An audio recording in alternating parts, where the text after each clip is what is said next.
The disdain for the job was building for a long time. About a month into my career in Big Law full-time as a junior associate, I already knew that I wasn't going to stay there the whole time. This was for a variety of reasons. The main one was I felt like leadership and the firm at large wasn't really pushing itself to the bounds of innovation and optimization of growth and just like strategic, smart thinking.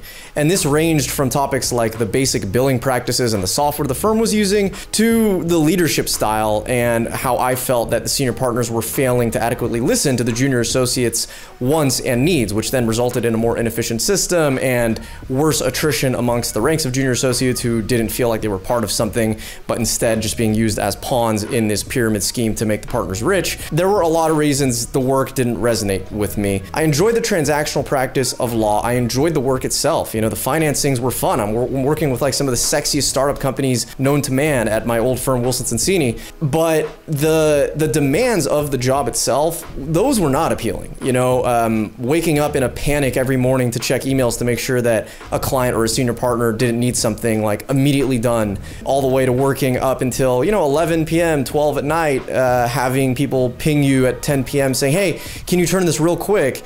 Basically making it impossible for you to like check out and go see a movie or go on a date, or even little things like going to the gym every day. You know, those were difficult. So it's like, I liked the work, but was I willing to sign away all of my waking hours and so much of my energy just to do the work?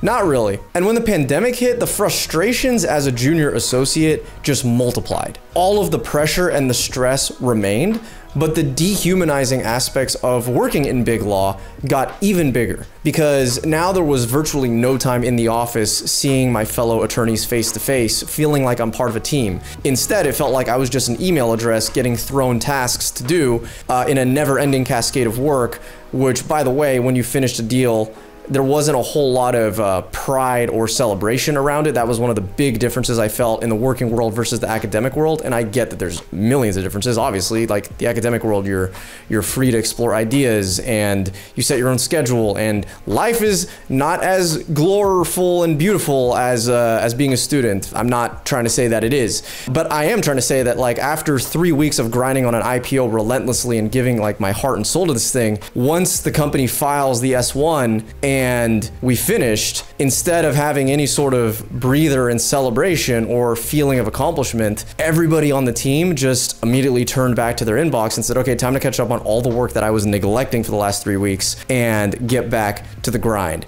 That was not great. You know, it's not great for morale, and I think it made it difficult, at least for me, to feel inspired and continually engaged with the type of work I was doing. And so those types of things were made 100 times worse in the pandemic because we were all siloed off in our own little offices at home. Obviously, the pandemic was stressful in and of itself for people who had family members in the medical system, like my wife, Kat. She was a medical student at the time, so she was in the hospital system while COVID was happening. That was just crazy stressful to see, and to have her come home every time risking getting the family and you know, our parents infected with the virus at the time, which we had no vaccine for. Let me just say it was a lot. Anyway, you fast forward and my mental health hits rock bottom. I start going to therapy, I start journaling, I start meditating, doing all of the things that I'm told are going to help my mental health because I feel like my anxiety is out of control, and I have traces of depression, which for me at least was new because I've always been like a high energy person, not really so much a down in the dumps type person. And I feel my life energy coming back slowly but surely. I'm getting excited about things again. I'm looking forward to the future again,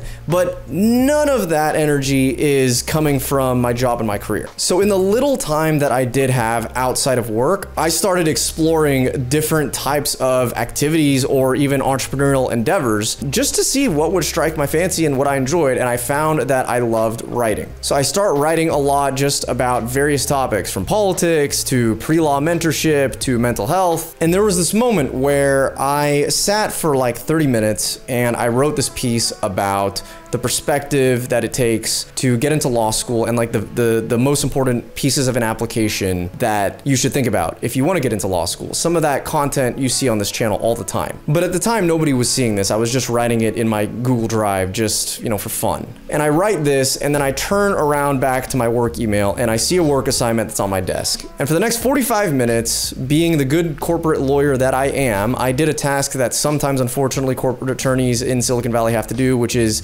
copy and pasting entries from an Excel sheet over to a Word document. And before you say, oh, you could just like Control C, Control V, it's more discreet than that. There was actually no software trick that you can use to do this translation conversion. You have to do it manually. So I sat there for 45 minutes, manually taking one number and putting it into the box in the other. And it just kind of hit me.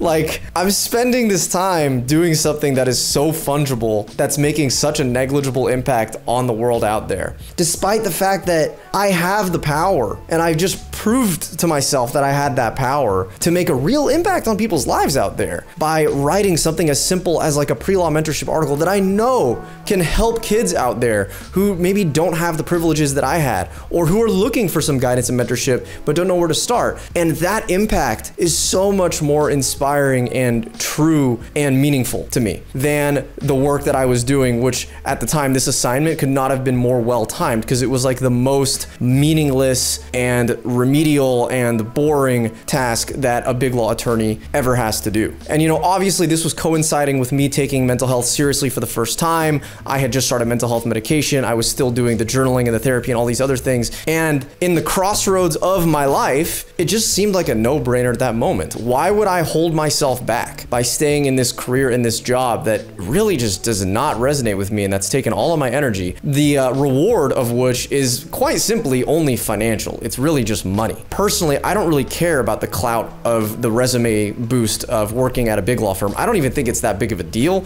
You know, there are a lot of people who go straight from law school and like never go work at a law firm because it's not their interest. And I look at people like Barack Obama and other inspiring figures in history who went and chased impact instead of personal profit and clout and resume points or whatever. And it only solidified my belief that I was not spending my time in a way that was best for me in the long run. So the very next day, I put in my 2 weeks notice. I had nothing lined up, and this was, it was scary. Yeah, it was definitely scary. I mean, everybody else is on their track still, you know, doing their job or in school. And here I was thrusting myself completely off of the track that I had laid out for myself since I was like 17. But at the same time, I knew that if I wanted to find something out there that resonated and spoke to me more than this job, then I had no choice but to leave this job and this career behind and go and try to find something new. Let me also say the impact of me quitting is and was not as big of a deal as I think a lot of people think it is. Realistically, I was on really good terms with all of my senior lawyers at Wilson. If I wanted to go back to the firm after like 6 months, a year, I'm sure that I could have done so if I had, you know, reapplied and like talked to my people. And also, having a law degree means that you have the flexibility of good job opportunities. You know, working at a mid-sized law firm was always an option. Small firm, even more so an option. Or as fate would have it, opening up my own law firm turned out to be something that I really wanted to do to help content creators and startup companies out there. And so I don't want it to seem like for me quitting was like such a big deal and like a huge moral act of courage. Like, certainly it's not common to quit a job just for mental health and to explore other things, but for me, I didn't personally think the risk was that high. And I also had some savings, you know, that would have lasted me like 8 to 12 months that I knew, and you know, I'm very lucky to have had those savings. Let me say that at the outset too, but I knew that I would be okay and I could always jump back into the job market if I wanted to. If you're thinking of quitting your job or making a career move, my 2 cents to you would just be to remember that there are so many opportunities out there, and like there's no reason why the specific job you're in now should be the one that you should stay in for any amount of time, frankly. In fact, in our dynamic economy, I think that the way to reach the most fulfilling level of work the fastest is to try out as many different things as possible in a short amount of time as you can and bounce around from one company to another. It's even been well documented that people in tech can actually earn more in salary and bonuses by jumping from company to company every 2 to 3 years rather than staying at one company for a longer period of 10 to 20 years. And also, don't forget the purpose of life here. You know, I understand that for many people, quitting their job has huge financial and healthcare implications, and it's just not feasible. And to those people, I say, listen, just keep your eye on the prize in the time that you're not working. anything, because every little bit of time that you're investing in your hobbies or your entrepreneurial endeavors or exploring other things, they will pay off eventually, and you just have to bide your time and wait for the right moment to strike. But for those out there who maybe have a little bit of a financial safety net, I would just remind you that if you're really miserable in your job, the only thing we have as human beings is time, and money and clout and resume points and external validation. All of that stuff is just noise. At the end of the day, if you're not happy, if you're feeling depressed, if you're having thoughts of suicidal ideation, and it is your career and your job or your toxic work environment to blame, then you got to make a change. And the people that don't make a change are the ones that suffer the most. The people who do make a change, they oftentimes, they just don't suffer. They're just not the type of people that will sit there and become depressed and suffer, because they take immediate action and they put themselves first at a level that I think a lot of people with mental health struggles, certainly with anxiety like myself, we just don't put ourselves like that high or prioritize ourselves that much as we should, to be clear. But it's your time that's the most important thing. I had a therapist, Monique, who once told me, we only have one shot at this thing. You know, this thing being life. And you know, for me, quitting Big Law felt right when I saw on the other side of the scale the impact that I knew that I could have on people's lives out there. I didn't know at the time that it would primarily be in the mental health context, because I ended up going viral on LinkedIn talking about mental health and whatnot, but whatever, it doesn't even matter, right? The point is, I knew that there was something else out there for me that I enjoyed and resonated with me a lot more than the work I was doing at my big law firm. And I bet on myself to go and find that and then somehow translate it into making a living, which now I'm very grateful